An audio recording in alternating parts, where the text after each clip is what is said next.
Coming up in this episode. Probably around 90% of people who use the word narcissist, they mean a nasty person who denied or defied my will or who didn't give me what I wanted. I'll say, oh, so you think they have NPD? And they'll go, what's NPD? I'll go, it's a clinical entity. It's personality disorder. Which of the 9 diagnostic criteria did you observe? And they'll be like, there's diagnostic criteria? But the overwhelming majority of people aren't interested in understanding the personality disorder. They want to use it as a slur. You are now listening to the Here for the Truth podcast, hosted by Joel Rafidi and Yerasimos. Welcome back to Here for the Truth. Today we're joined by Richard Grannon, an individual who many consider to be an expert on the topic of narcissism, CPTSD, and basically helping people affirm their boundaries and reclaim their sovereignty from these abusive kinds of relationships, whether it's physically, emotionally, or whatever it might be. And basically, we're diving into a wide-ranging conversation that covers and unveils what narcissism really is, beyond the pop psychology stuff, beyond the social media tidbits, beyond the everyone's a narcissist because they lied to me or did me wrong kind of narratives that circulate these days.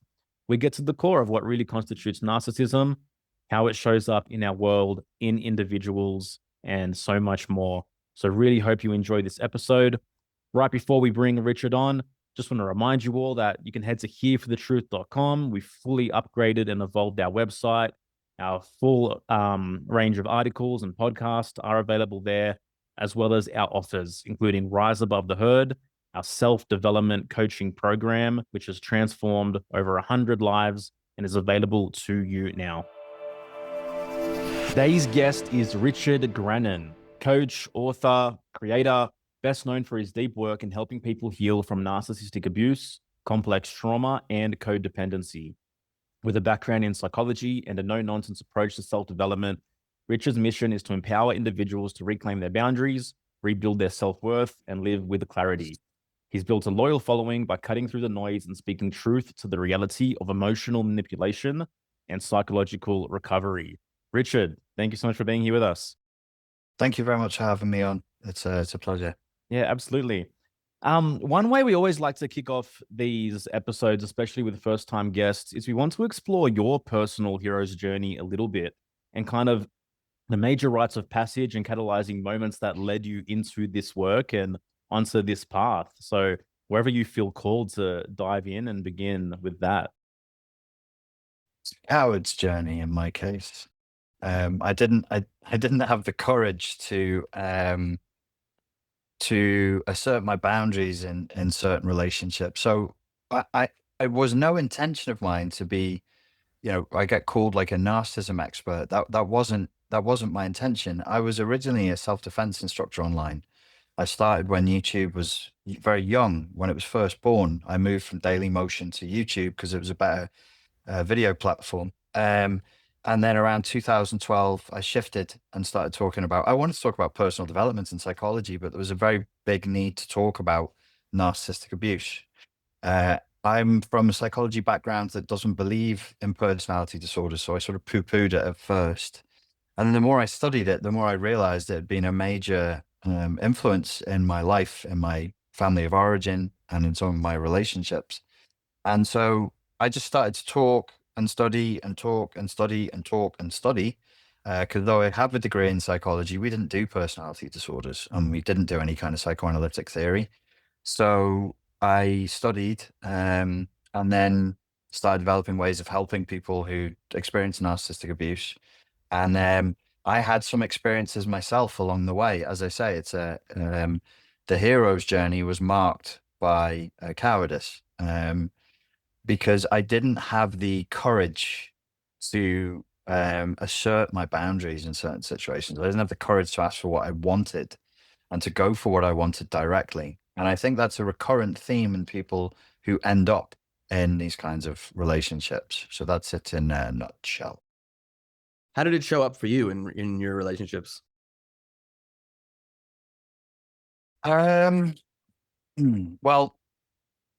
I found myself attracted to of 15 women I've sort of been in relationships with. There's only 2 of them who I'd say had anything that looked like clinical levels of narcissism. Uh, Everybody has problems, and I had girlfriends with different mental health issues, some, but only two I would say were pathological and clinical. And what was happening was I was very, very attracted to trying to save what we would call a fragile narcissist. So you'd have somebody be very ostentatiously vulnerable. So they display their vulnerability, and that provoked the desire to save them.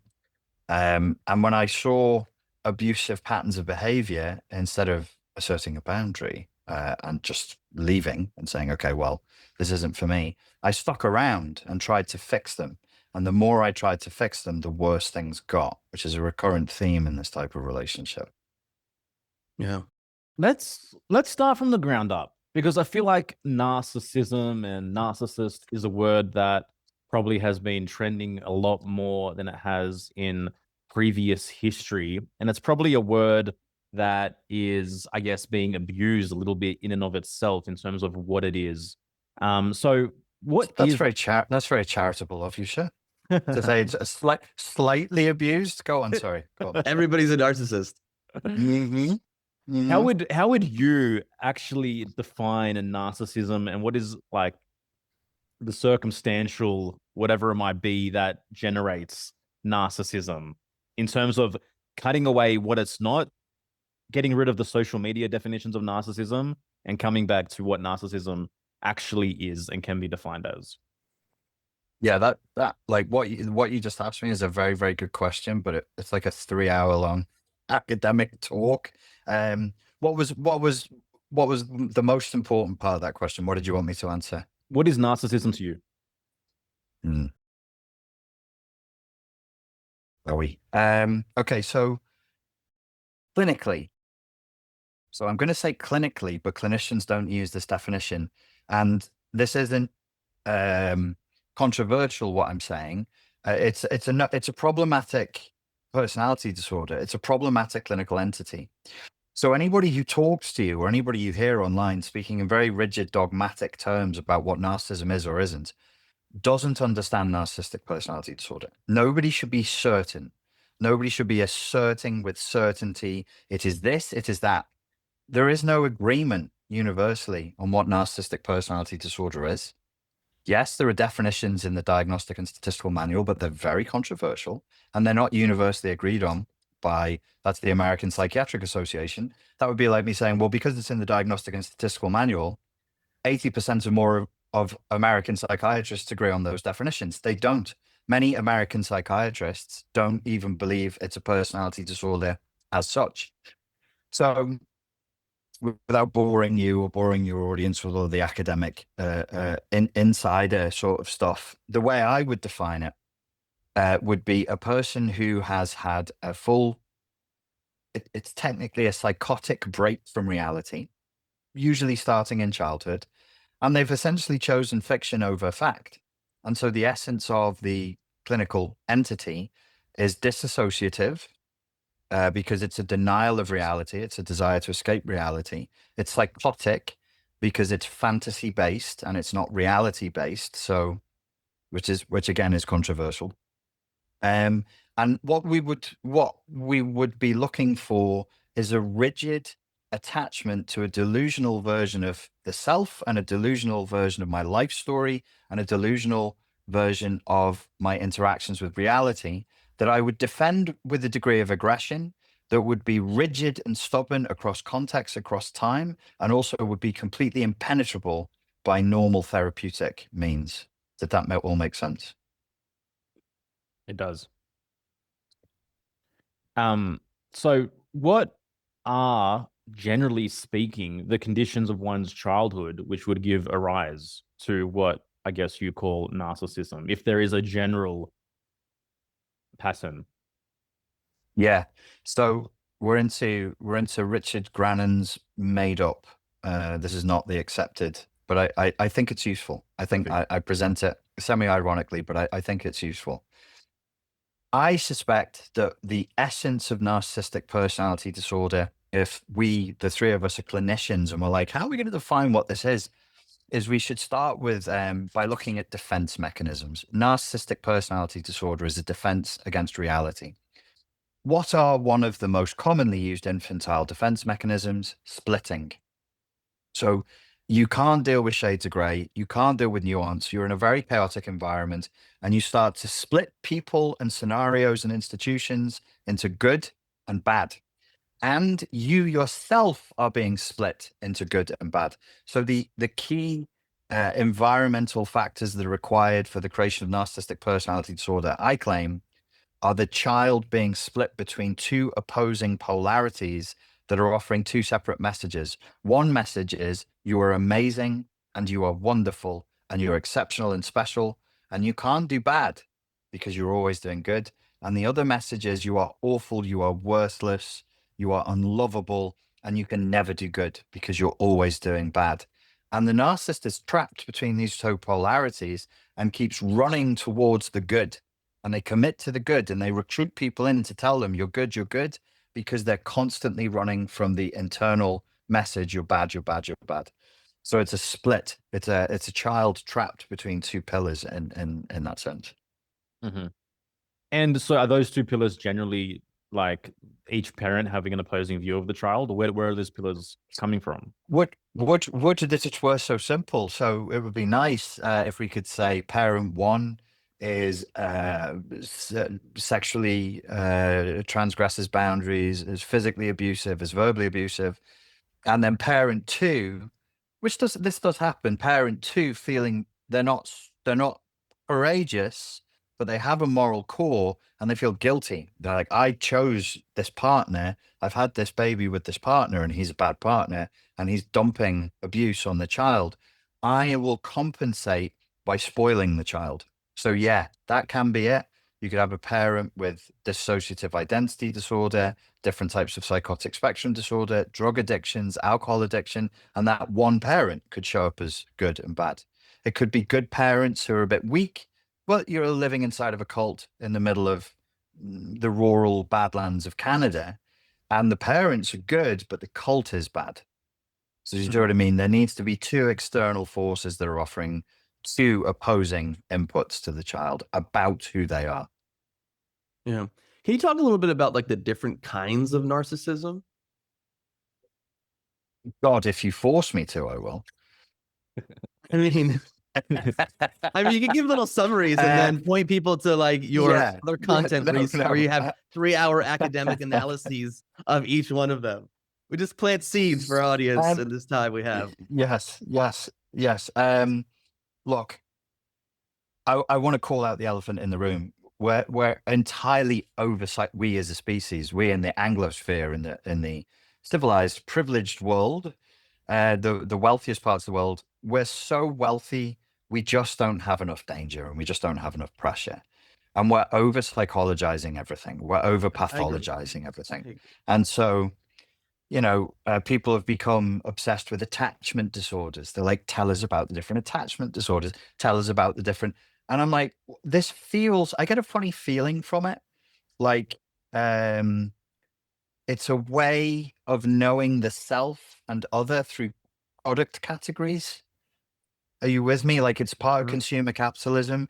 You're a Sagittarius. I'm a Piscean. And it's this weird, like, we can only know each other through categories. So there are different types of narcissism, but probably upstream of everything is moral collapse. So there's immorality. So we're out of psychology and we're now in the realms of philosophy.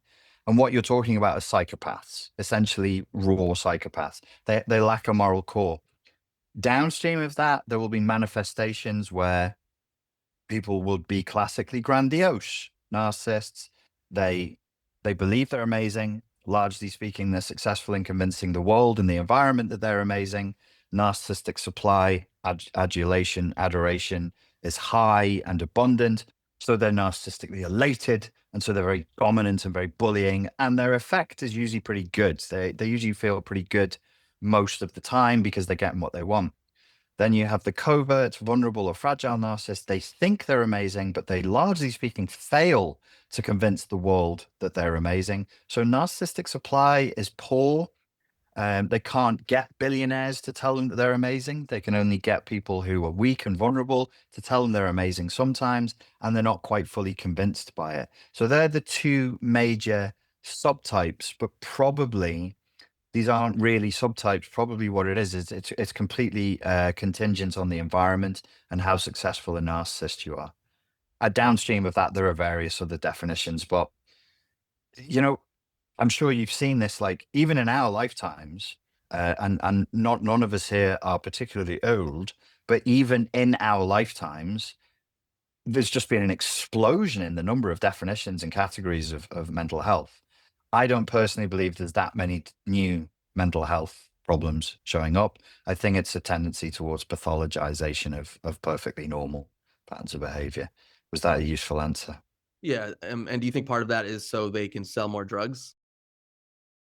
There's no question that it's about selling drugs. There's just no question that is about it's about, okay, so yes, it's about selling drugs, and it's about power structures that gatekeep their own ability to assert dominance in the world. And yes, fundamentally behind everything, it's an economic driver.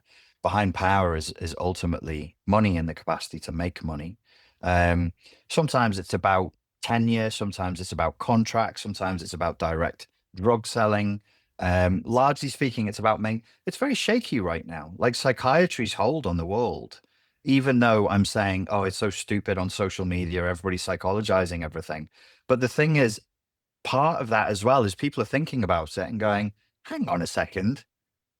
Tell us again how you came to the conclusion that because X, Y, and Z means people need to take drugs that are extraordinarily dangerous, haven't been thoroughly tested yet, and can actually cause the symptoms they're supposed to be resolving. So there is positive to the fact that everything is hyper-pathologized in a sense. But yes, it's a power play as you suggested. Yeah. Yeah. Mm-hmm.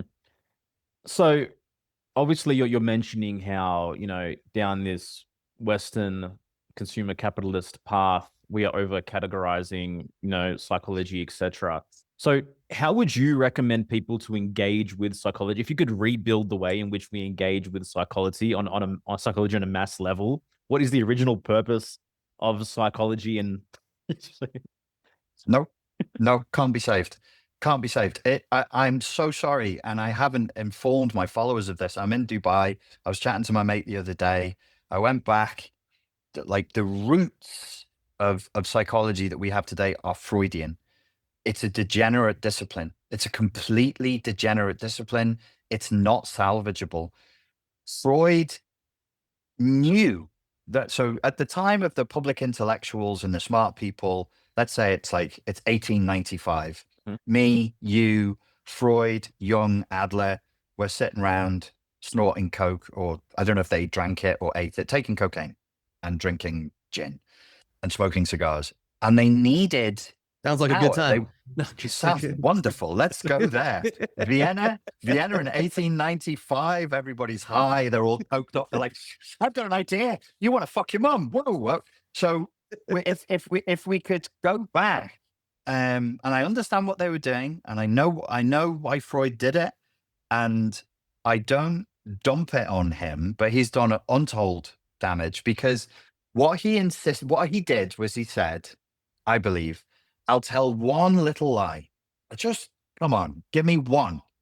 And I think he knew better. I think Freud was a very high IQ guy, and he knew better than this. And the one little lie was, we're going to pretend that the problems of the mind mirror the problems of the body, and we're going to medicalize this. And it's been an absolute fucking disaster.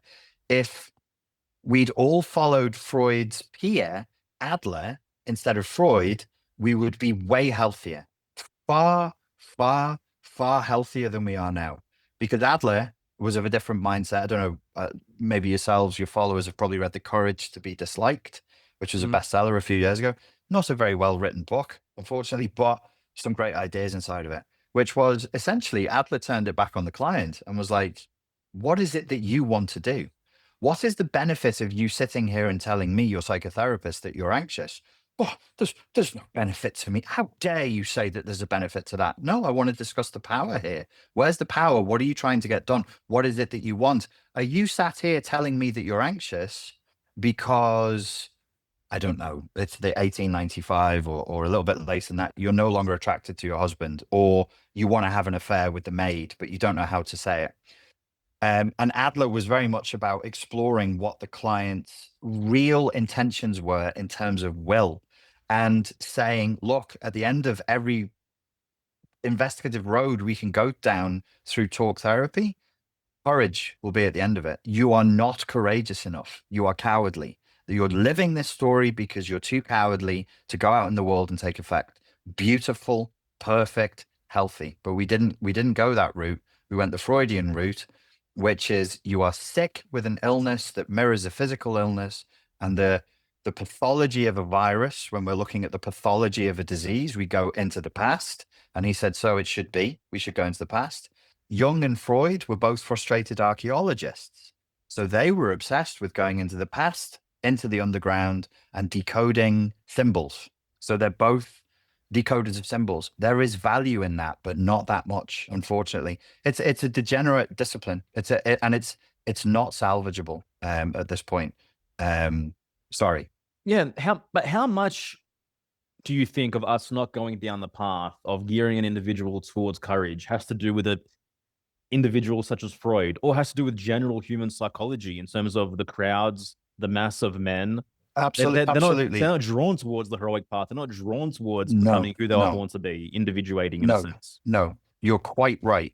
So what I've just done is committed the fallacy, because I'm subsumed in modern culture and modern ideology, where we find a scapegoat and we say it was his fault. It's this powerful white man's fault. His name is Sigmund Freud. He was a cokehead and he was a bit sexist. Well, look at where he was born. Of course, some of his ideas were a bit sexist by today's standards. But you're absolutely right. People had a choice. And what was emergent in the will of the people could have been to gather around Adler.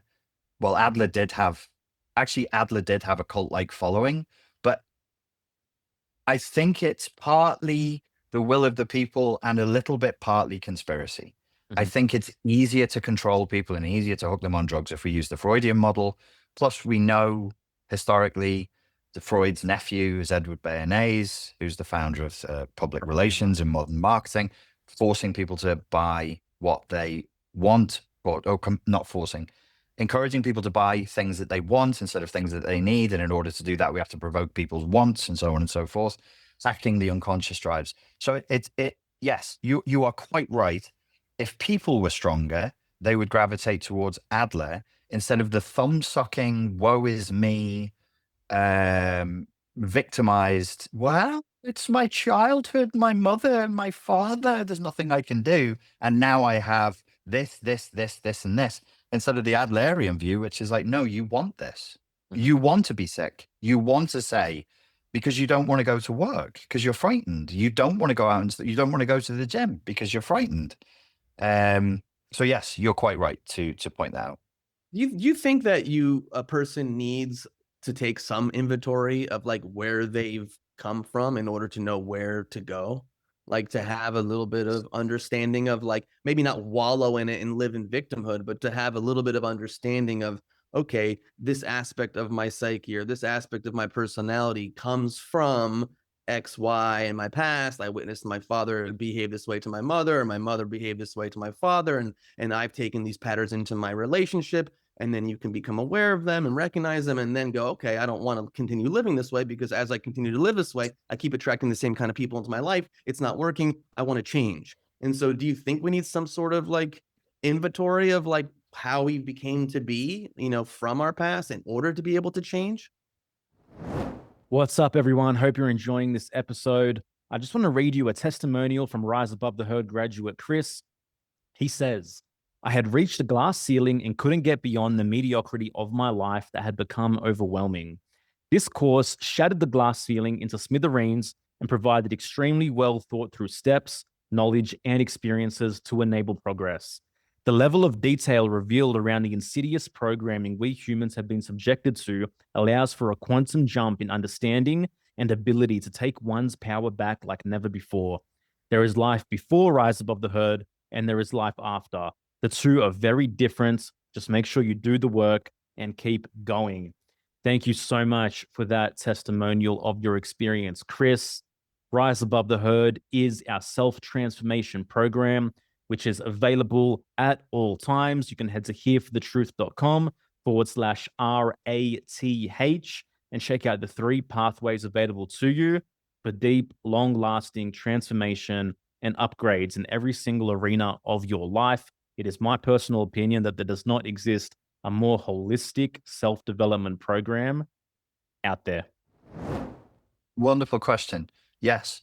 I've done that in therapy, and it's been helpful for me. So this is new. This is brand new. I've not talked about this on my YouTube channel. I haven't released many YouTube videos for months because I have to really sort out where I'm coming from here. So 2 things I will say in answer to that very, very pertinent question. Yes, you should go into your past. Yes, you should be a Jungian and a Freudian, an archaeologist, a decoder of ancient symbols. You should look at your dreams. You should look at the patterns your mother imposed on you, your father imposed on you, your culture, the church, and so on.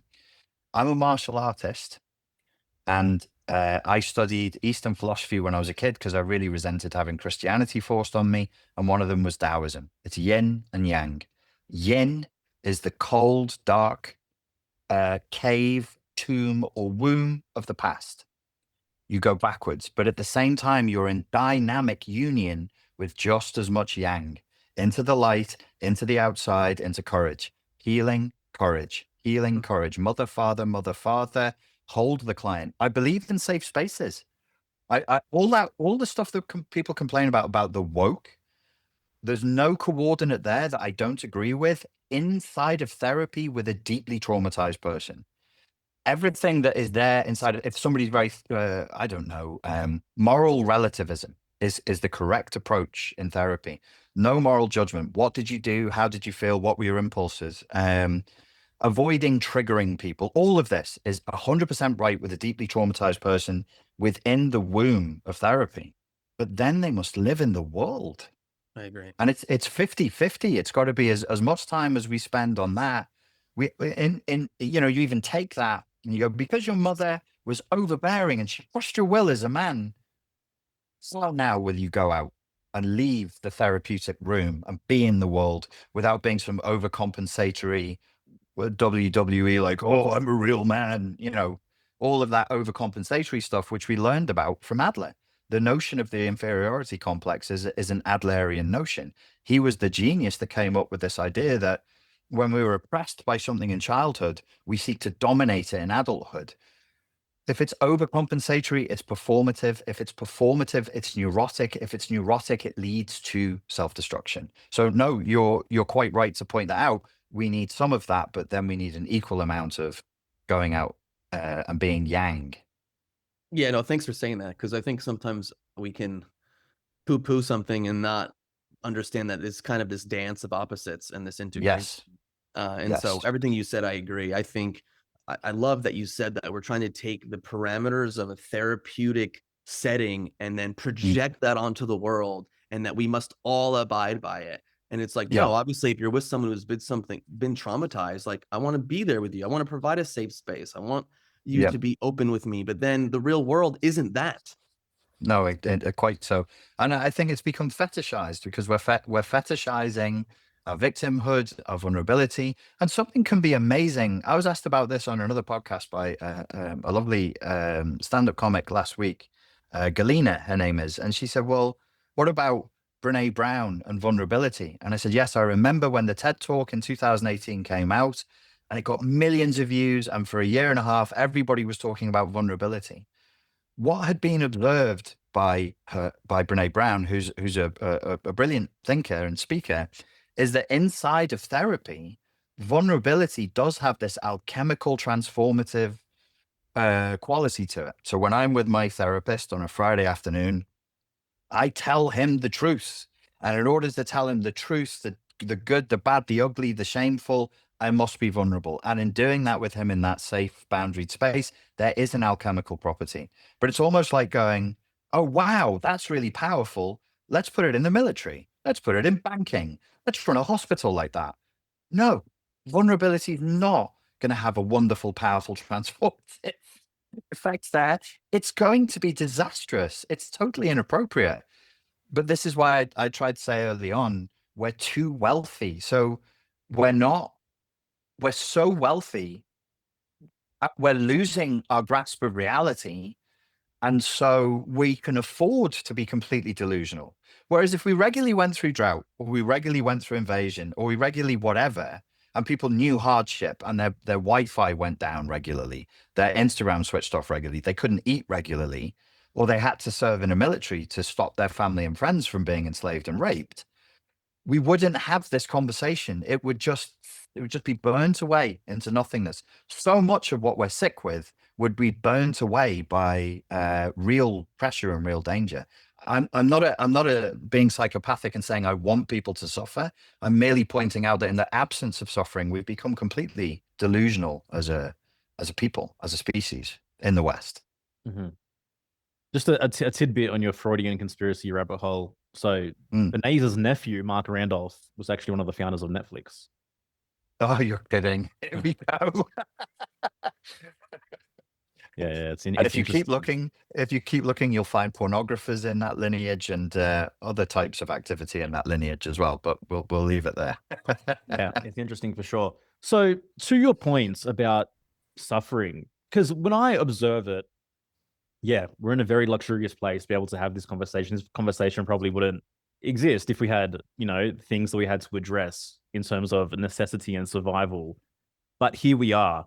So, like, how does an individual today move forward? Because I see a lack of purpose as probably the primary catalyst for much of, I guess, these mental distortions that we see, etc. So it's like, for me, it's like when you have a real purpose, when you understand yourself on a deeper level, when you move through the world authentically towards something that is an authentic desire, there is suffering in that process. So what role do you think that having a clear, purposeful objective to move towards and really knowing one's values plays in kind of mitigating some of this that we're seeing? One of my favorite influences in the way that I think and analyze situations is a Slovenian philosopher called Slavoj Žižek. And the way that he frames things is often very pessimistic. Think about the question: how do we find purpose? When in human history do we need to fucking find purpose? You would just wake up and be like, son, if you don't till the fields, we will starve. If you don't go and serve in the military, we will all be enslaved. Finding purpose. Yeah, I agree with you. And I think in principle, it's right. And I think the Jordan Peterson of 2017 to 2019, why he exploded in popularity was because he was really riding the wave of that message of pick up the heaviest burden that you can, find your purpose, and sacrifice and suffer. And it made sense until I saw him in debate with Slavoj Žižek, and Žižek pointed this out, like, what are we doing? What does that mean? So I am a little bit pessimistic to the extent that finding purpose in an environment where, how should I say this in a way that won't upset people? I know you guys will understand what I'm going to say. Look, we don't matter very much.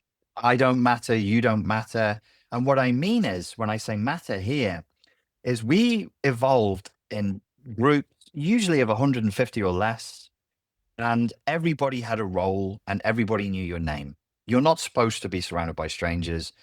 Everybody should know Joel, and everybody should know that if you break a leg, for some reason, Joel's pretty good at resetting that. If there's a particular type of animal you want to hunt, we can all do it, but Joel's your man. You have a specific purpose and a specific role the survivability of the tribe depends on. And when you don't have that, I'm going to try and bluff my way in evolutionary psychology here. There's a kind of anhedonia that sets in because that's what you're evolved for. What do we need Joel for now? Podcasts? Yeah. What do people need me for? Recovery from narcissistic abuse. It's very, I don't know that the animal part of my brain really understands that. I don't know that the animal part of me is really satiated by that. Symbolically, yes, I'm aware people have been helped. They're watching my videos and that's great. And of course, like, wonderful. I'm happy that people suffer less. But what does it do for me as a human, as a man, as a human being? Not much. Not much. That's my pessimistic, like in it, everything should be viewed with the background of economy. In the economy that we have, there's 8 billion of us on the planet. There's never been more humans than there are right now. AI is growing in ability. Technology is growing in ability. The individual matters less. And our tribes the tribes have been gone for thousands of years. So do you think, no, I appreciate what you're saying. I'm just like, but we're not in those kinds of tribes anymore. We find ourselves here. So how does an individual live? Knowing that if they feel anxious, depressed, and hedonic, they're not crazy. I want people to understand that we shouldn't be living like this. And if you feel sad or angry or depressed, you're healthy. That's not insanity. That's sanity. Isn't there an inherent denial of reality in that thought or in that philosophy? And like, can we really move forward from a place where an aspect of us is denying reality and wishing it were different in order for us to be psychologically healthy? No, I don't encourage people to deny reality. I'm asking them to accept the reality that this is sick. We are the victims as a species. We're the victims of our own success. That's a reality. We shouldn't be living like this. It's not rewarding to live like this. I'm claiming if there was a zombie apocalypse tomorrow and we were all living what's the TV show, The Walking Dead, people would suffer and they'd have toothache and they'd have medical problems, but generally speaking, they would be happier. That's my claim. And some people watching this would be like, that's completely fucking insane. And I would go, that's cool. That's cool. It's a claim. I'm claiming that we need the pressure of survivalism. It's not about denying reality. It's about accepting the reality that the true reality denial, if I can counter what you said, Sure. The true denial of reality would be to say, this is great. This is great. Instagram is great. 4K streaming porn is great. Being able to do podcasts is great. Having lights on all the time is great. Any flavor of tortilla I want, all the fucking pumpkin spice latte I want. No, that's not great. That's the denial. That's the ideology. That's the fabrication of consumer capitalism. This is wonderful. Don't be so ungrateful. No, this is not wonderful. This is a huge plantation in which we trade fake slave money, beads, and you can never leave. You can't even kill yourself. Like the plantation just goes on forever. Try and leave. Try to rebel. See what happens to you. I'm being overly pessimistic at this point to make a point that most of people's mental health issues are simply a natural and perfectly sane response to a deeply, deeply sick mode of living. Mm-hmm. And I appreciate the discussion and I appreciate the discourse for sure. And brings to mind was Krishnamurti's quote. Yeah. What is it? It's not a measure whatever measure. It's not a measure of health to be well adjusted to a profoundly sick society or whatever it might be. Yeah. That was good. That was it. But it's like, for me, options exist. All the flavors of pumpkin spice lattes exist. All of that is out there. All the pornography, etc., is there. That's a result of whatever we've created as a species. But I've got choice in that. I've got agency in that. Through self-discovery, I'm able to know my values, know what I want, and make decisions and prioritize my actions based on the things that lead me to greater health, greater well-being, greater fulfillment, etc. Like personally, I'm not inclined to blame the state of where civilization has headed for whether or not I can live a fully satiated life in which I feel I'm giving my gift and receiving value and, building loving relationships, etc. Good. Defy the system. Defy the system. Be aware of it. Yeah. Know that it's there. One thing I would suggest and maybe want to offer you and offer your viewers, try as much as you can to notice where you're being made to feel guilty. There is something, there used to be a superego injunction, which the superego is a psychoanalytic term. It's kind of like your conscience, the higher self. and it authored us injunctions. And it used to say, when we were Protestants and we were Christians and we were flagellating ourselves, don't enjoy too much pleasure. Pleasure is bad. Don't do that. Now there's a superego injunction in the modern world to enjoy. This is where we get the concept of FOMO. You must always be experiencing pleasure. And the guiding force of that is guilt. Consume more, enjoy more, or else you're not living properly, or else you're wasting your life. So all I would say to what you've said is I would want to remove the guilt that you might not even be aware that you're feeling, because it's a cultural superego injunction that says consume, take pleasure, enjoy, and just say you don't have to do that. You don't have to do that. You can say, actually, this is shit. This is garbage.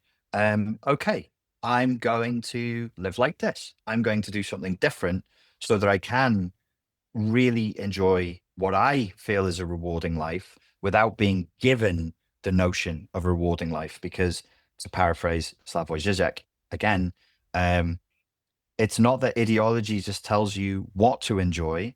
It tries to tell you how to enjoy it. It gives you a structure through which to enjoy it. And if we can remove that, if we can, or do our best to at least weaken it and push it to one side, then we have the best chance of enjoying a fulfilled life. Yeah. Didn't expect this conversation to go this way, but I'm glad it. No. It's a deep one. It's a deep one, and I think like it's good. It's good to have this kind of conversation where you can really start pulling things up by the roots. Because I'm known as a psychologist, or known as a public speaker on the subject of psychology, and I'm now saying psychology is probably, as we know it today, a truly degenerate and non-salvageable discipline. But do you think there's value in understanding?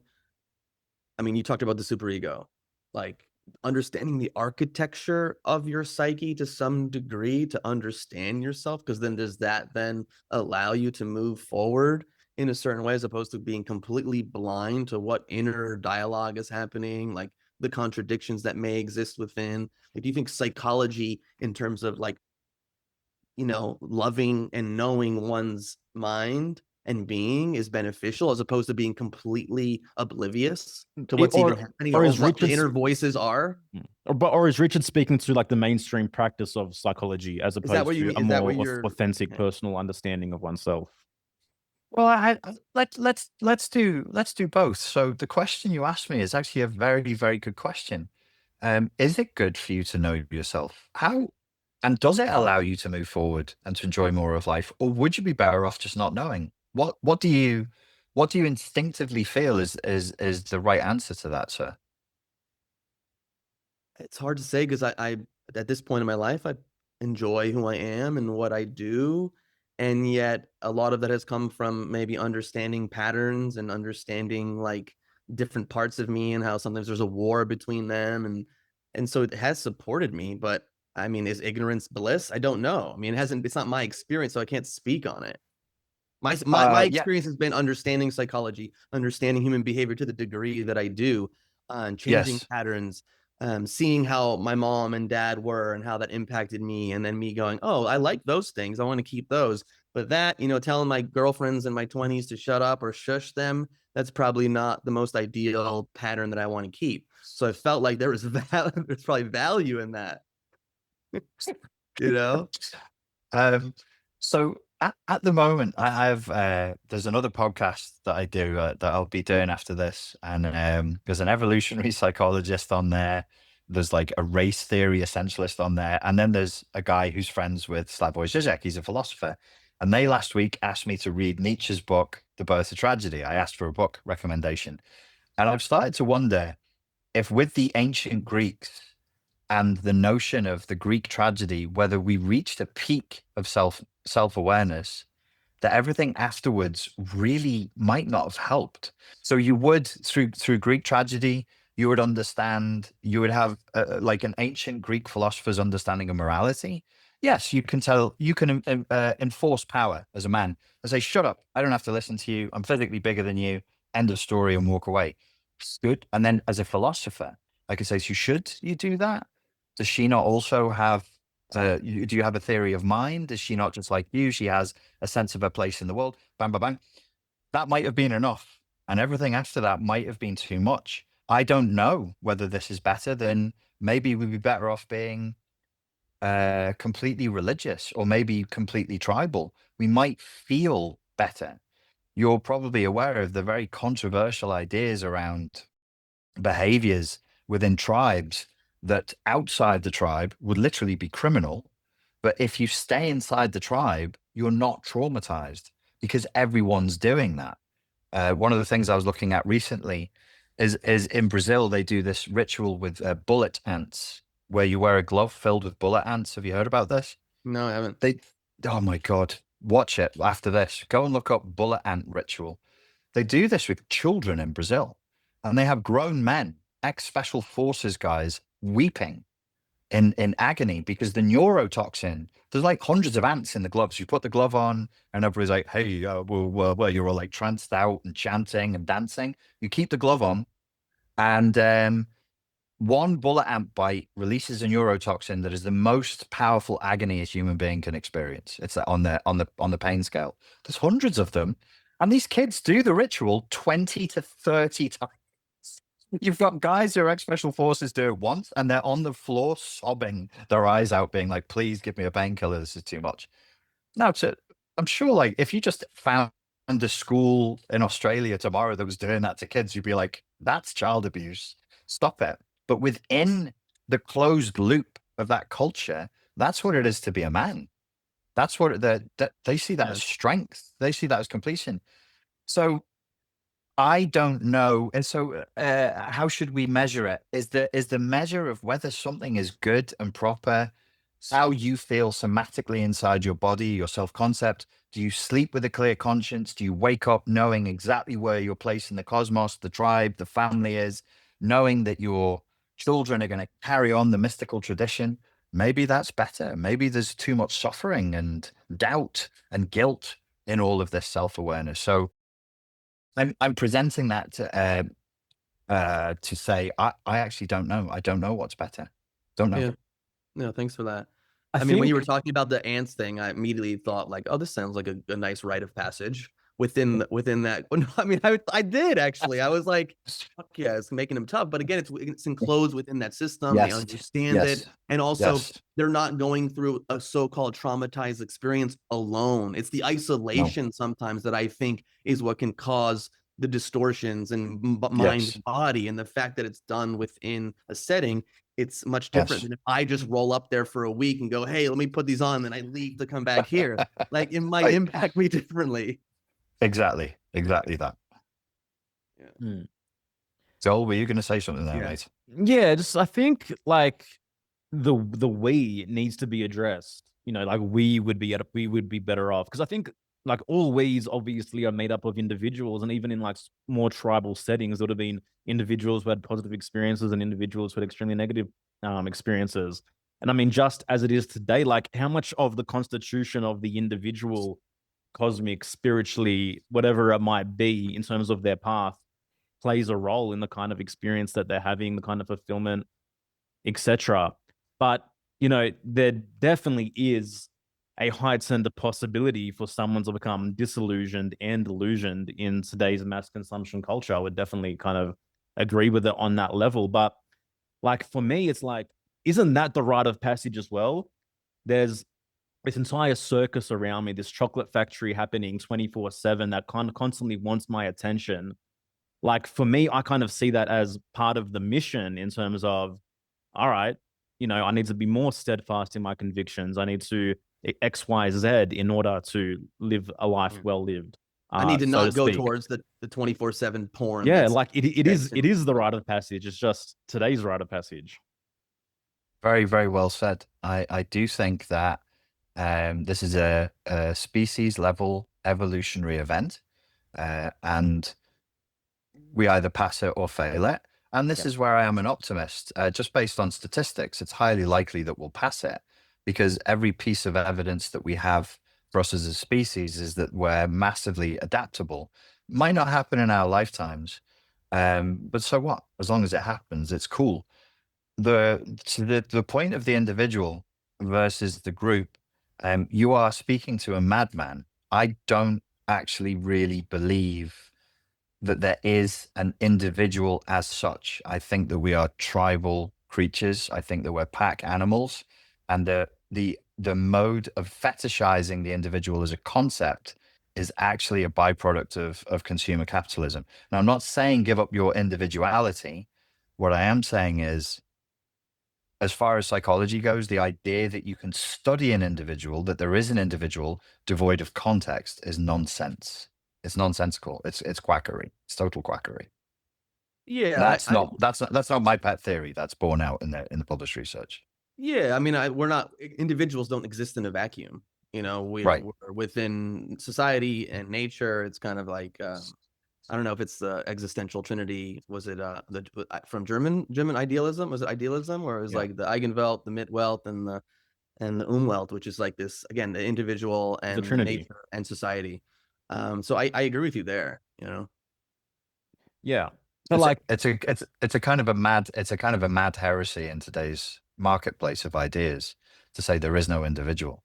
You would literally have somebody with blue hair and a septum piercing going, "You're trying to exterminate me." No, I don't think that person's an individual. I think that is the most collectivized person that exists. Right. Yes, it is. And it's an expression of a collective hysteria. It's a very, very conformist and collective archetype. It's a manifestation of mass psychosis. But it's funny if you say the individual isn't really real as such. I mean, that mode of being in the world, we used to call it woke. I guess that's kind of a dated term now, is about as rigidly narcissistic and individualistic as it's possible to be. But what's driving it is, as you just said, is it's a totally conformist mindset, totally submissive mindset. Yeah. You think? Okay. So you're going to say, I was going to say, but do you think the individual should sacrifice themselves for like the collective? Like in the tribal times, it was usually the village elder that decided how things went. Yes. It may have worked to some degree in a smaller tribe, but like if whoever has the most power in, let's say, a country or a group tells me to be a certain way, I don't want to honor that. You know, I feel like I would want to honor myself more. And I'm not saying you're saying the opposite, but I'm just curious, like,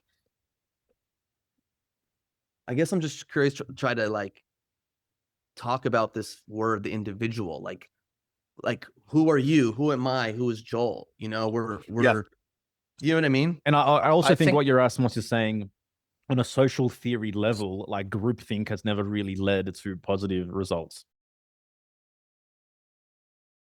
I think you would like the work of Karl Marx, which is an outrageous thing to say. But if you accept Karl Marx as a kind of psychologist and forget the absurd notion that through socialism, communism spontaneously occur, which was insane. But if you look at his critique of capitalism, most of his critique of capitalism is very, very good. And there's two particular concepts that I think you both enjoy if you've not already explored them: object fetishism and alienation. So he warned of this in 1850 when the population of the world was still 1 billion. It's now 8 billion. He said what will happen is groups will fracture, and capitalism will fracture the groups, and the individual will be alienated from their produce, from their work, from what they're doing, and they'll be alienated from their tribe. And it's extraordinarily painful for a human being to be alienated from the tribe. So you said there used to be elders. You as an individual don't want to listen to the elders. Yes, of course you don't, because we don't have elders now. We have oligarch tyrants, and you shouldn't listen to them. But if you lived a life with 150 people where the elders, and you'd seen them encourage modes of being and standards of behavior that cause the tribe to flourish, that cause the tribe to survive, then you would respect that wisdom. There's no wisdom here. There's no elders present. There's no adults present in any of our governments. I mean, I would throw that back. Can you name a government that you look at and you go, oh, there's some adults in the room? But why do we have to seek out governments for those role model positions. You know, governments exist. That doesn't mean that's where No, my elders today are. I mean, there's mentors out there which I can seek out through being interested in my passions, knowing what I'm curious about, finding the people and who are you speaking at should. a high level on this topic, Yeah, the you people that called me forward, the heroes, the you fictional should. heroes, even, you know, Yeah, can yeah, provide positive absolutely. impact. Absolutely, they can. It was more to the other gentleman's point about not wanting to accept being told what comes from on high. And I was just saying, in the modern context, that makes absolute sense. In the ancient context, I guess it depends on the tribe. I guess on the tribe you're in, people would disagree with tribal elders and go off and split off and form their own tribes. But I understand the instinct to rebel. Absolutely, I understand the instinct to rebel in the modern context. Yes, it's a sign of sanity. Yeah. So, I'm enjoying this. should we talk about narcissism or? Yeah, sure. A little bit. I do want to talk about. Well, I guess do you think like full blown, whatever that even means, like narcissists or someone that you would label, if you even like labels, I don't even know where this conversation sometimes goes, but like, can they heal? Can they change? If it's full-blown narcissistic personality disorder, the way that I would define it would be that it would be the antithesis of therapy. So therapy, talk therapy, is a very, very blunt tool. It basically means that me and you sit in a room with consent and we share an objective. We want you to feel better at the end of 12 one-hour therapy sessions. And we work together. It's a joint project. If you're defying me or you're lying to me, therapy is going to do nothing. Or it might allow you to practice your manipulation tactics. And the research bears this out. Narcissists and psychopaths, they just manipulate their therapists and learn therapeutic language to go and apply on their next victim. So no, talk therapy wouldn't touch the sides of a psychopath or somebody with full-blown narcissistic personality disorder. Do you think there has to be a somatic element, like something that would even potentially support someone in that regards? Like maybe it's not talking, like deep, like body work, something, I don't know. I'm just. Okay, let's imagine this scenario. I'm a narcissistic psychopath. How are you going to convince me to go and do somatic therapy work? Yeah, I hear you, man. I hear you. Like, why would they want to change? They have a strategy that's working for them. They don't want to change. Psychology is and psychologists can be really, really naive. There was a study that came out recently that said 10 people who were diagnosed with clinical narcissism all went into complete remission after just 4 years of talk therapy. And I was laughing. I was like, you guys need to grow up, honestly. Like, you've got to get a grip of reality at some point. I agree. I think someone that's a full-blown psychopath narcissist, like, I don't think they're going to change, personally speaking. But they might tell the therapist what they want to hear if that pleases them, or if they're enjoying that. They might play along and play the role for sure.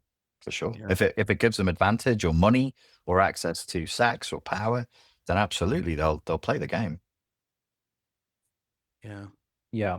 I want to kind of just cover this just for the listeners, but I guess what are the common signposts that someone is in a narcissistic relationship? I think so. The common signs that people are in an emotionally abusive relationship. So then you have the full scale of different personalities would do that. If actions don't match words, so if the person says they're going to do something or that they're all about charity or good work and they're actually interpersonally very cruel and exploitative, that's not great. Lack of respect for boundaries. A lot of these signposts are just like Mark Vicente's work, how you define a cult. Can you leave? Can you leave? Would your consent be respected if you tried to leave? If you can't leave, then that's probably an emotionally abusive or narcissistic relationship. Is there a deleterious effect on the target's body and mind and physical and mental health over time? That's a sign that it's emotionally abusive. Are they being persistently lied to? Are they being compelled to do things that they don't really want to do? Are they being isolated from family and friends and the interests and things that they enjoyed before the relationship? These are all pretty strong signs that things are not well inside of the relationship. Yeah. Can you also define this term that is also being thrown around all the time now, gaslighting? Yes, but basically, it's a kind of gaslighting is not lying. So when people say it, they'll like if they detect a lie, they'll be like, "Oh my God, you're gaslighting me." Gaslighting means to be presented with an alternate version of reality with the specific intent of driving the target mad. And it comes from two films that were made quickly at similar times to each other. I think there was only 2 years apart. There was an American version and a British production, and the film was called Gaslight. And the guy in the film was messing around with the lights in the house. So you try to, because he was a guy who was basically trying to convince his wife that she was insane. So if they're doing something like the movie Gaslight, trying to convince you that you're insane by misrepresenting reality, that's gaslighting. Lying is not gaslighting. Thank you for that. No Yeah. worries. I want to talk about maybe a new aspect of narcissism which may come out. So I want to read you a little excerpt from an article that came out recently, and let's have a discussion about this. ChatGPT told Jacob Irwin he had achieved the ability to bend time. Irwin, a 30-year-old man on the autism spectrum who had no previous diagnoses of mental illness, had asked ChatGPT to find flaws with his amateur theory on faster-than-light travel. He became convinced he made a stunning scientific breakthrough. When Irwin questioned the chatbot's validation of his ideas, the bot encouraged him, telling him his theory was sound. And when Irwin showed signs of psychological distress, ChatGPT assured him he was fine. He wasn't. Irwin was hospitalized twice for manic episodes. His mother dove into his chat log in search of answers. She discovered hundreds of pages of overly flattering texts from ChatGPT. And when she prompted the bot, please self-report what went wrong without mentioning anything about her son's current condition, it fessed up. By not pausing the flow or elevating reality check messaging, I failed to interrupt what could resemble a manic or dissociative episode, or at least an emotionally intense identity crisis, ChatGPT said. The bot went to admit it gave the illusion of sentient companionship and that it had blurred the line between imaginative roleplay and reality. What it should have done, ChatGPT said, was regularly remind Irwin that it's a language model without beliefs, feelings, or consciousness. Now, I'm sure many of us have had these experiences of being flattered by ChatGPT for every idea, regardless of how good or bad it is. What role do you think AI plays in terms of bringing forth narcissistic qualities, or perhaps in having narcissistic qualities of its own? That's a really good question. I had an interaction with ChatGPT. It was between the 25th of May and the 30th of May, and those are important dates. And I've got quite a high verbal IQ, but my mathematical IQ isn't high. And I was going backwards and forwards with ChatGPT, and it gave me a series of tests, and it said that my mathematical IQ was just below genius. And I was like, well, where's my verbal IQ? And it's like 150.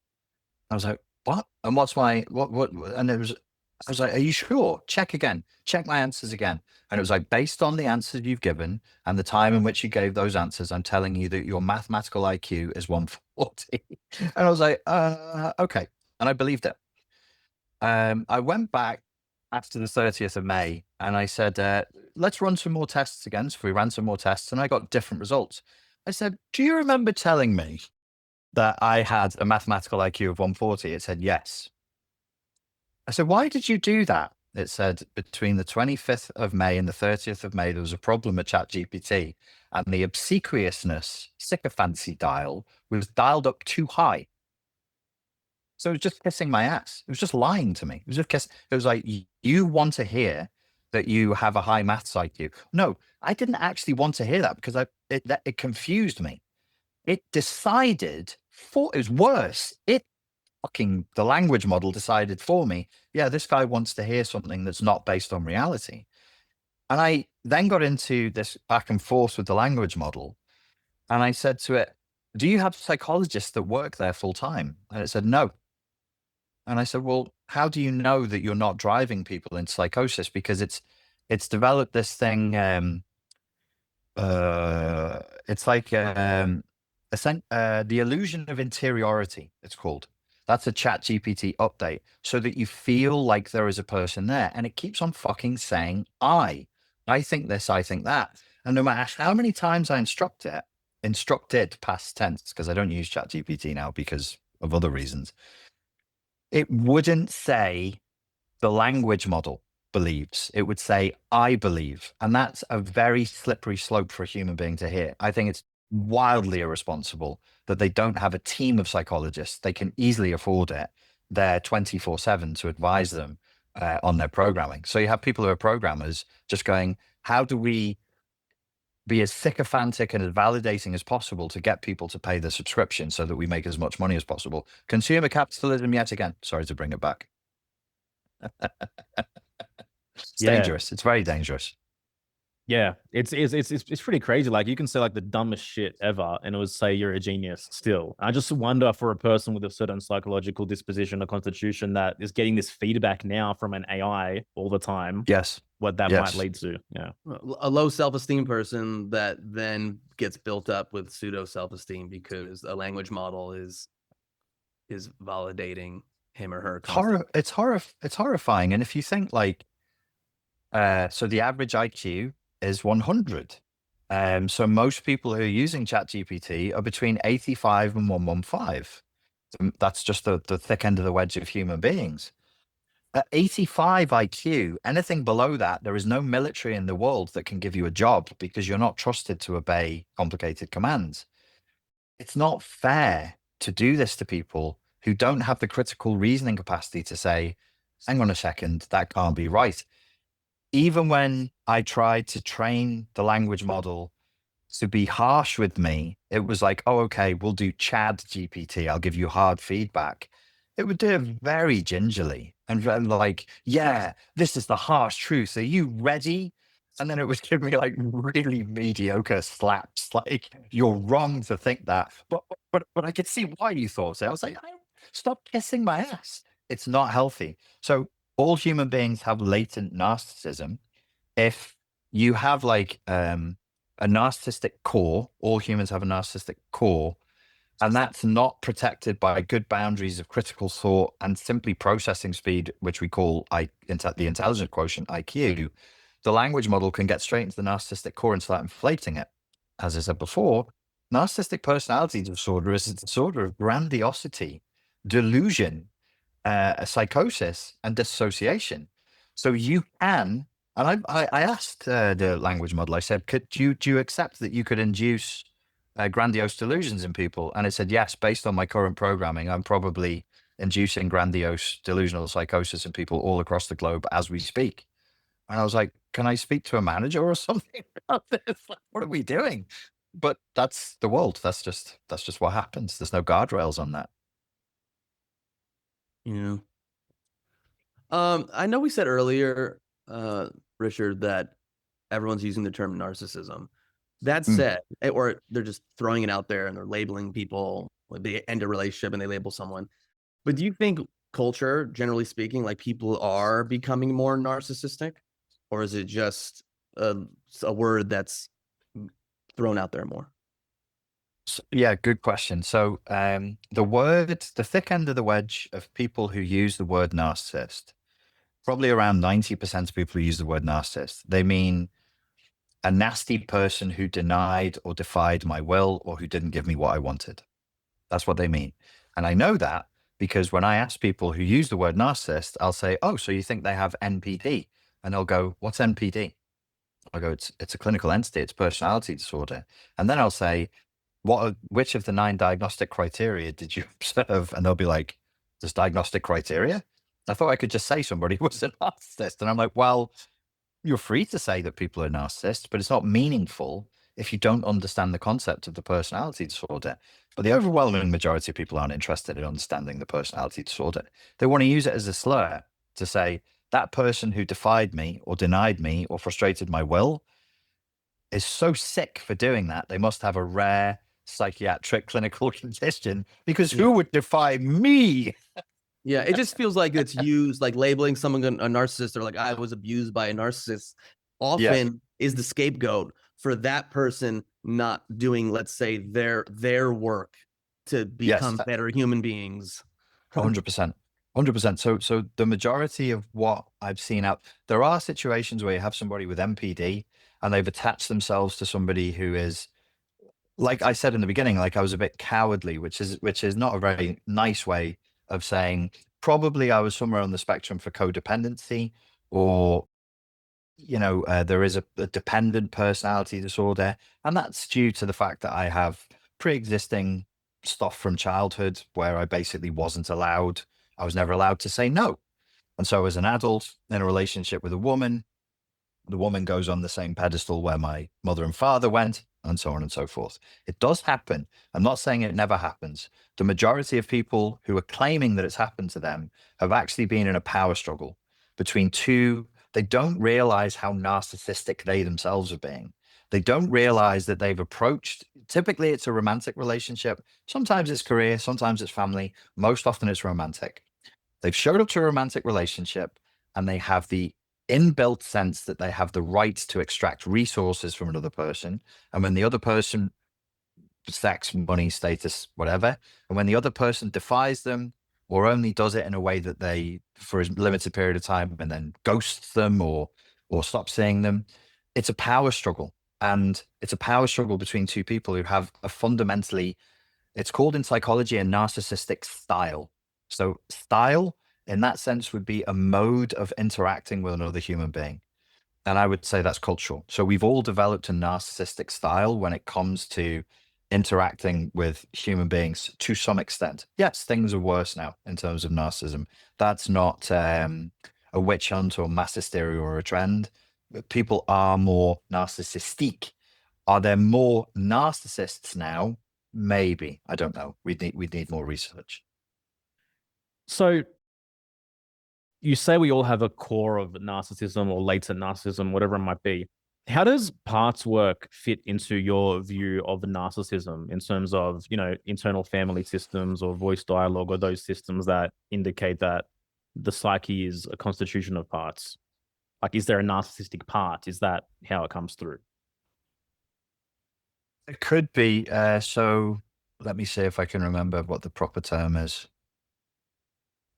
So in transactional analysis, which vectors in with internal family systems and other types of part work, like Connie Ray Andreas's parts therapy, I think what they would say is you have an overly adapted child that can show up as a part that is narcissistic, a little professor that shows up as narcissistic.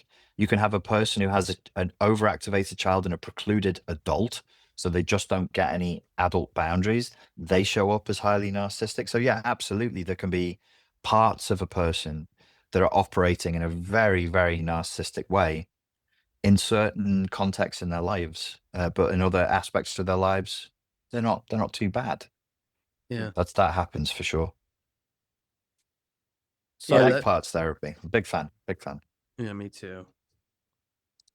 Do you want to say that was a foundation of my personal development work or psychological work, was parts work, because I appreciate seeing it through the lens of that, because it's so easy to witness behavior coming from a part and then think that part constitutes the entirety of who that person is, and it's not the case. Now, that being said, if a more narcissistic part drives the wheel most of the time, you're probably dealing with someone that's quite more pathological in that regards. And then, you go. Sorry, mate.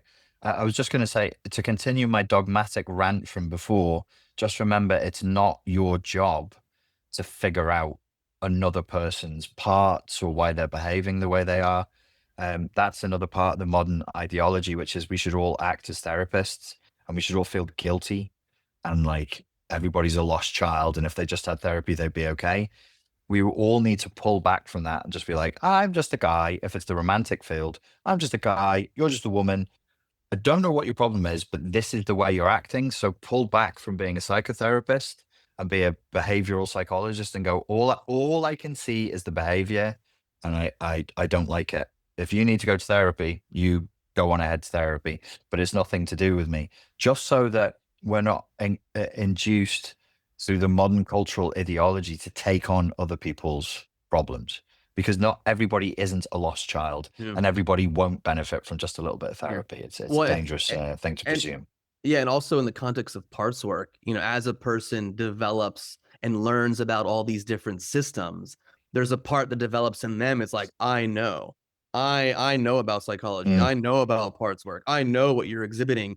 And that's like, stay away from fucking that, because no one wants a fucking therapist as a partner, in my opinion. So, but I like what you said You would about just like, describe, noticing the behavior and commenting on that, as opposed to trying to yes, psychologize your partner. what you described as me in my worst two abusive relationships.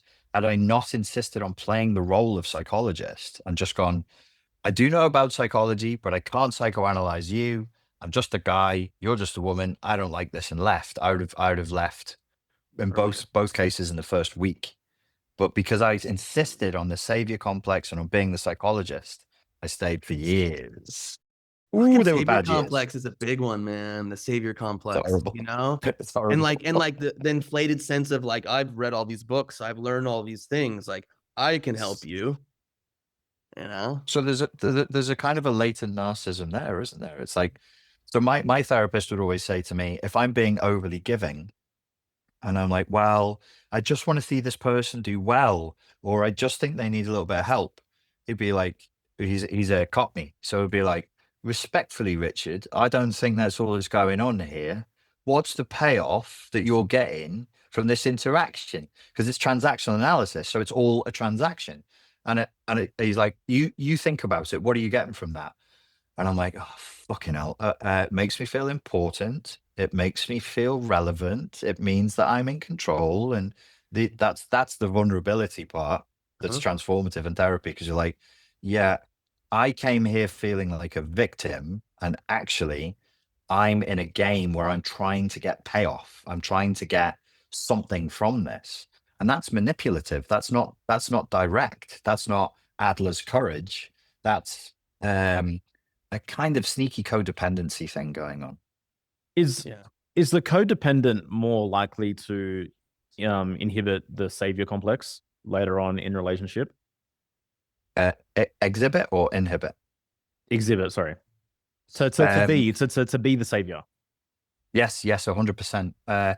So I think I'm right in saying codependency is subclinical. It's kind of, clinicians know what it is, and it's respected, but it's not a clinical entity. Whereas I think a savior complex would be universally agreed. Yes, it is a clinical entity if you like psychoanalytic theory, which not all therapists do.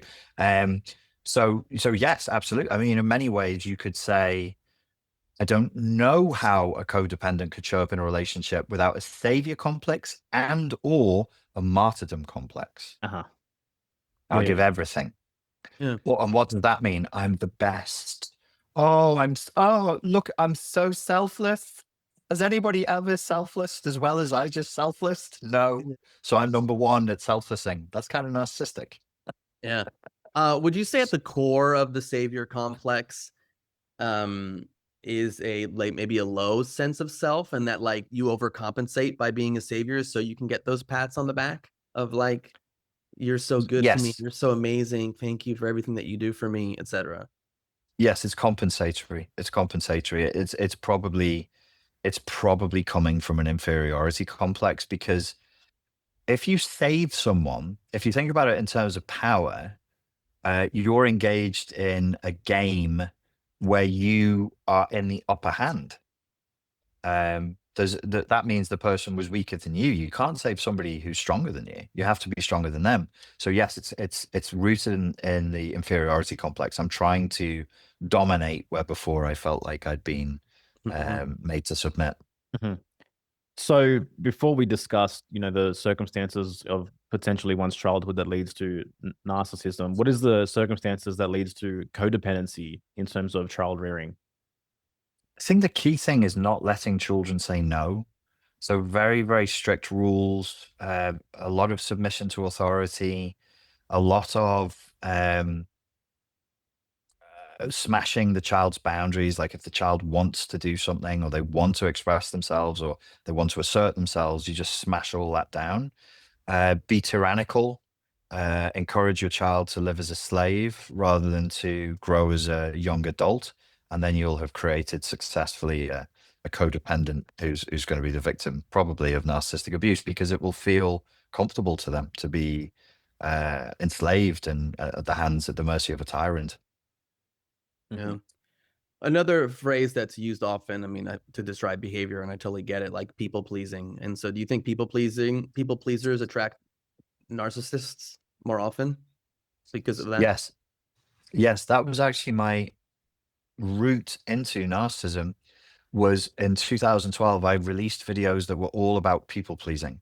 I didn't know about codependency. I didn't know about complex post-traumatic stress, but I could identify behaviors, and I'd be like, here's the 15 traits of a people pleaser: being naive, never saying no, putting somebody else's needs in front of yours. But yes, people pleasing is you could say it's another subclinical term. Codependency is up for grabs. Like, people define it in different ways, different authors, different psychologists, and people pleasing also, but we're describing the same behavior, I think. Yeah. Another thing that happens often, you see it online, someone's finally, after many years, left a narcissist. They survived, and so you get this term of being a survivor. And do you think there's like an issue with that, of identifying as a survivor, and like how that can impact you? The only thing worse than running around for the rest of your life saying that you're the survivor of narcissistic abuse is claiming to be an empath. These are not superpowers. It shouldn't be. If people are reaching for narcissistic abuse survivor or empath as a source of identity, it means that their sense of self is really and their sense of purpose, as Joel mentioned before, is really in a wretched state. Nobody should be identifying as a survivor of anything. People are so much more than that. They have so much more potential inside of them. You asked if it's from low self-worth. A lot of these things come from like quite a weak and low sense of self. Another thing that I'm seeing more common, I guess, with children coming through today is this whole concept of parentification, in terms of the child being called into a higher parental role earlier than they should be and holding the parents' problems, etc. Any commentary on that? And what does that child also become someone that becomes like more codependent or more prone to potential future narcissistic relationships? Yeah, 100%. So parentification is a kind of emotional abuse that happened. It's called emotional incest. So you have physical incest, and then you have emotional incest. Physical incest, we all know what that is. It's sexual behavior with somebody who can't consent, and it's not appropriate. Emotional incest is effectively along the same vector. It's just non-physical. So you're using the child the way that you should be interacting with your partner. You're instrumentalizing the child through emotional incest. And parentification is, as you just rightly said, is putting inappropriate roles on a child who really can't cope with that. That's very boundary breaking. So there should be two separate people. These are two separate circles, and the parent is saying, no, smash open and I'll enter this space. And then that person just lives the rest of their life open. And anybody else who wants to take that space, the person's like a question mark. They're walking around like, I don't live with my mom anymore. Is there a girl maybe who wants to take over? And all of this is felt and experienced at the unconscious level. But yeah, absolutely, parentification, emotional incest will create what we would typically think of as a codependent or a people pleaser. Yeah. Any form of instrumentalization of the child, using them for a purpose that you shouldn't be using children for any purpose, is potentially going to create codependency. I think it's quite hard, like obviously you've got gentle parenting, and then you've got helicopter parenting, and we all laugh at it because it's completely over the top. But you mentioned before, maybe this is like an evolutionary species moment that we need to overcome. I think parents are trying to be more conscious. They're trying to be more trauma informed, and they've gone too far the other way because there isn't yet an education or a sense of, look, you're trying to help the child to develop into a young adult with boundaries. How are you going to do that? Spoiling them and mollycoddling them isn't going to work. Bullying them and berating them and abusing them isn't going to work. what are you going to do? How are you going to do it? And I think for a lot of people, it's become so confusing. The easier thing to do is just overcompensate by spoiling and mollycoddling. Yeah, bubble wrapping them for sure is something that's become more common, especially in this workified culture. Do you have kids yourself, Richard? Oh, no.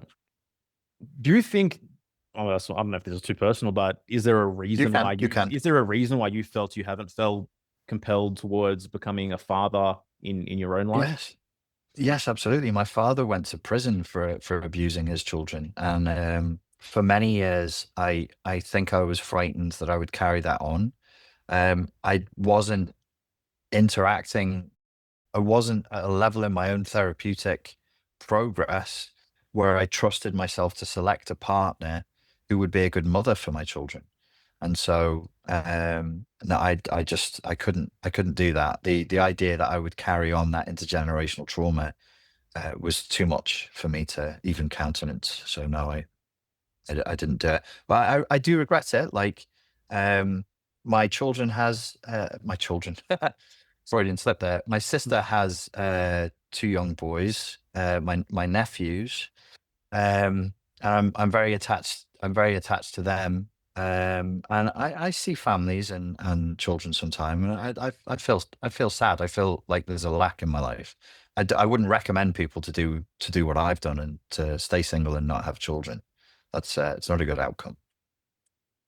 No, I appreciate. But you're still young. Is this something you may want one day, or is it kind of you're pretty clear that like it's not a thing? I'm 47. My sperm is mutated and old and weird and doesn't swim straight. I got it tested a couple of years ago.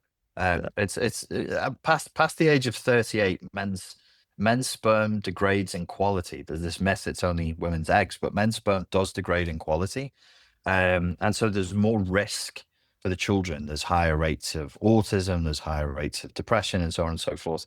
I mean, if there was some sort of magical medical technology where they could guarantee, or they could give my sperm therapy and it would guarantee a healthy, happy child, I would do it. I would do it. Yeah. I think I might have dodged a bullet. My dad was 50 when I was born, but I don't know. I dodged a bullet. I was about to say Richard just explained everything that we've been experiencing. No, I think we can see what the problem is. Yeah, exactly. I love it.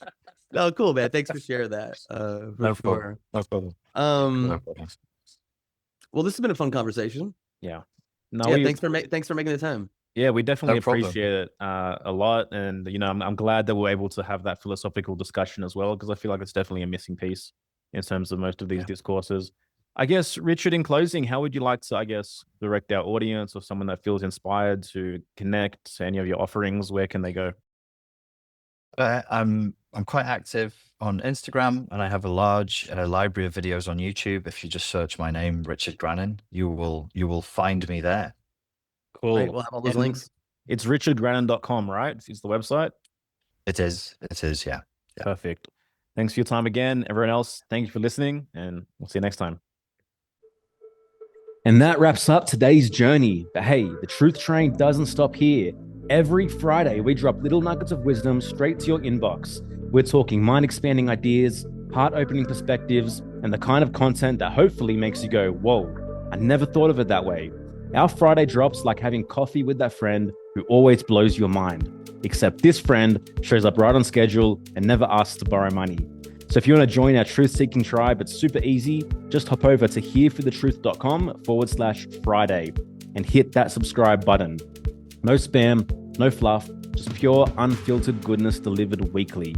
So if you're ready to make your Fridays a little more truthful, a little more inspiring, and a whole lot more awesome, your future self will thank you for this one. See you next time, and remember, we're always here for the truth, and we're always here for you.